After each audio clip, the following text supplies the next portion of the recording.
Hello, students. We're going to go over some information about your homework assignment today on the discriminant, and I'm going to explain what the discriminant is, and then I'm going to go through some examples that look just almost identical to the homework that you're going to have to do on a Google form today. So we will be working with quadratic equations. And so that's what I've got up here in the top right corner, where we've been having you write down your A, B, and C. And then from that, one of the ways that we solve the quadratic equations is to do the quadratic formula. So hopefully you're familiar with x equals negative b plus or minus the square root of b squared minus 4ac over 2a. Well, part of that quadratic formula really tells you a great deal about the solutions to a quadratic equation. And the part of the quadratic formula that we are going to be talking about is this part that's underneath the square root sign, and that's called the discriminant. So the discriminant is the b squared minus 4ac part of the quadratic formula. So in other words, it's the number that's underneath the square root. So don't include the square root in your answer. So just one of the first things that you're going to be asked for each of your problems is to look at the equation, and we've already got most of them fairly well solved out for you, and you're going to be asked what the discriminant is. So in this first problem, you have x equals 8 plus or minus the square root of 196 over 2, and that number that is underneath the square root is your discriminant. And so you would type in 196 for your answer there. So 196, okay? And that would be the discriminant for that problem. Now, knowing the discriminant, like I said, tells you a lot about the solutions. But I thought very quickly I would show you a graph of that problem. So the problem that we have right here is this graph, where the discriminant is this 196. What I want you to notice about this graph is that, first of all, this is an equation that has two solutions. Remember, the solutions are the x's out of the x-intercept. So one solution here, one solution here. So two solutions.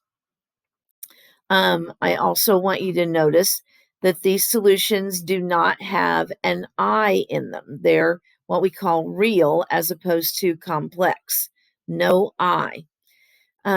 They're also what we call rational, meaning there's no square root left in these. If there was a square root left in these, we would have decimals here rather than these integers. And then finally, there are two x-intercepts. So you see that we have two places where this graph crosses the x-axis. So as we go to your Google form, we've got some questions about each one of these. So you've already answered in this part that the discriminant is 196. So now you would go to this next section. It's the same question, but now we're going to ask you about the solutions. Now, I just showed you a picture of the solutions, but you can know that whenever you have a discriminant that is a perfect square, so the 196 is a perfect square. Whenever that is the case, then this will be true about the different questions that we have here. So for the number of solutions. Whenever this number is a perfect square, your number of solutions, as we saw on that graph, is going to be 2. And that I'm going to skip on down to your number of x-intercepts. That is going to match. Your number of solutions will match your number of x-intercepts. As we saw on the graph, whenever this is a perfect square, then we're going to not have an I. That means that the solution is real. So real means that there's no imaginary number. And then finally, when this is a perfect square, we could do the square root of 196. The square root of 196 equals 14. And if that is the case, then that means that we're not going to have any square roots left in our answers. And so therefore, our answer is going to be rational. Okay. So again, complex is going to have an I in it. Our answer is not going to have an I in it because this was not negative. The 196 was positive. And if it's going to be irrational, we would not have a perfect square. There would still be a square root in it. So this would be what you would select when your discriminant is a perfect square. All right, let's move on to another type of problem. This time your discriminant in number 2, this number underneath the square root sign is 28. So that would be your discriminant. And then based on that being 28, well, let's notice some things about 28. So first of all, the square root of 28 is, that is not a perfect square. So not a perfect square, which means that we couldn't get rid of the square root. So the square root's going to stay in the problem. However, you do have this plus or minus. That means that there will be 2 solutions. So there are 2 solutions just like we had up here. This plus or minus makes you have 2 solutions. Okay. Are they real or complex? Well, the 28 is a positive number. So when we do the square root of 28, we're not going to get an I. And so that makes them real. Because this is not a perfect square, when we do the square root of 28, we're not going to get rid of the square root. That makes this irrational. Irrational means that you keep the square root. Real means that your discriminant is a positive. And then finally, your number of x-intercepts. Well, your number of x-intercepts is going to match your number of solutions, except for one case. And so this is going to match. We haven't gotten to the case yet where it doesn't match. I'm going to quickly show you the graph that goes with this one. When you have a discriminant that is, well, okay, I was trying to get, I hit the wrong thing. When our discriminant is 28, notice that I do have 2 x-intercepts. I have my 2 solutions that are decimals. That means they're irrational, and they are not with an imaginary solution. Okay, so let's move on. We'll take a look at your next example.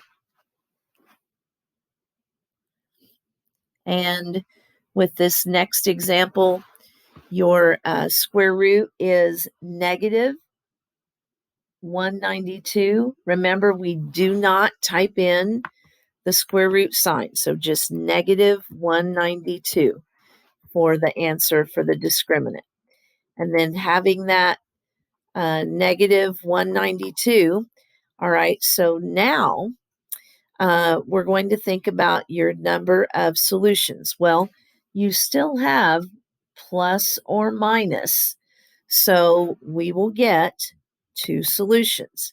However, with this negative inside the square root, whenever we have the square root of a negative number, that means that we will have an I and then the square root. So if you have a negative with your discriminant, your solutions are now complex. So complex means there is an I, and that happened because you had a negative. All right, when that's the case, we do not have either rational or irrational, so you would choose none of the above. That's the only time this is chosen is when you have the square root of a negative. And the other thing that happens is there are no x-intercepts. So this is the one case, this is the only time when your number of solutions is different from your number of x-intercepts. So your number of x-intercepts when the discriminant is negative is 0. And now I think I know what to hit. 2, notice that we have no time where the graph crosses the x-axis. So although it does have solutions, because it will have these imaginary solutions, it does not have x-intercepts. And then our last problem, now the last one that we do, I am going to have you do a little bit of work, but you can do that work on Desmos. So if I don't have it in the form of the quadratic formula, remember the discriminant is b squared minus 4ac. So your a in this problem is 1, your b in this problem is negative 34, and your c is 289. So we would do negative, notice I'm using parentheses, 34 squared minus 4 times 1 times 289. And I would greatly encourage you to, on a problem like this, go to Desmos and use the calculator. So when we use the calculator for this,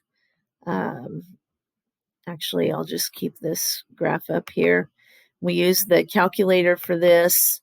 You have parentheses, negative 34 squared, and you can get the squared by doing the shift 6 to get the caret. So negative 34 squared minus 4 times 1 times 289.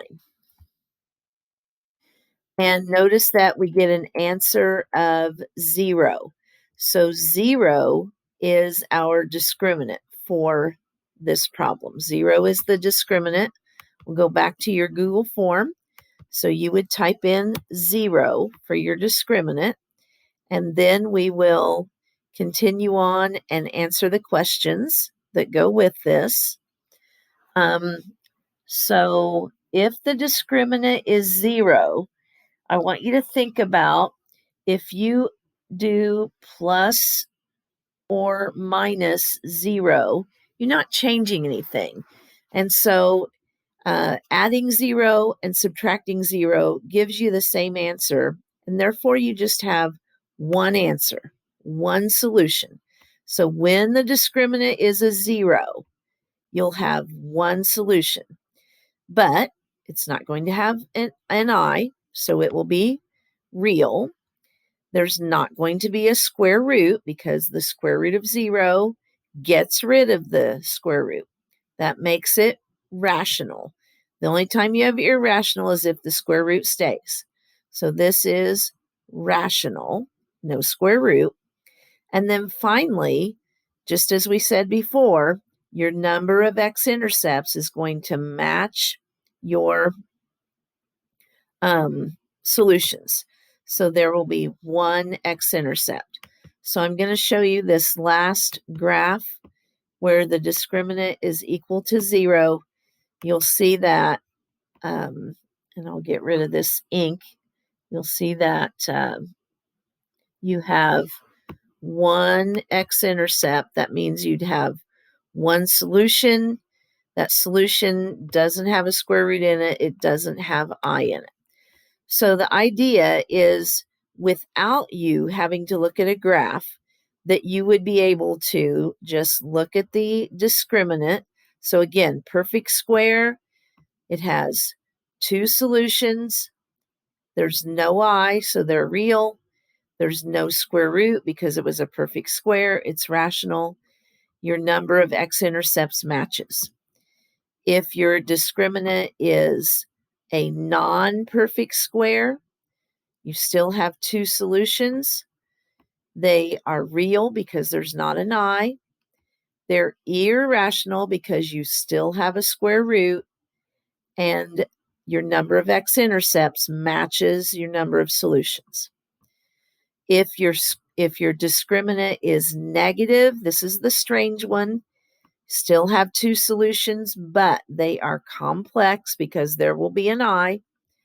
Therefore, it's not rational or irrational, so none of these would apply.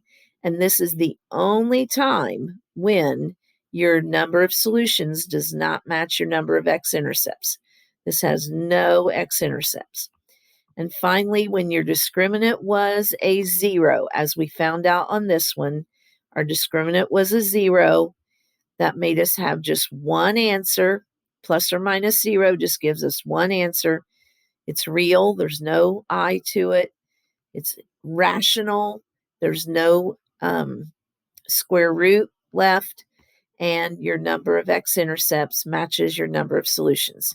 So feel free to use this video to help you with your assignment.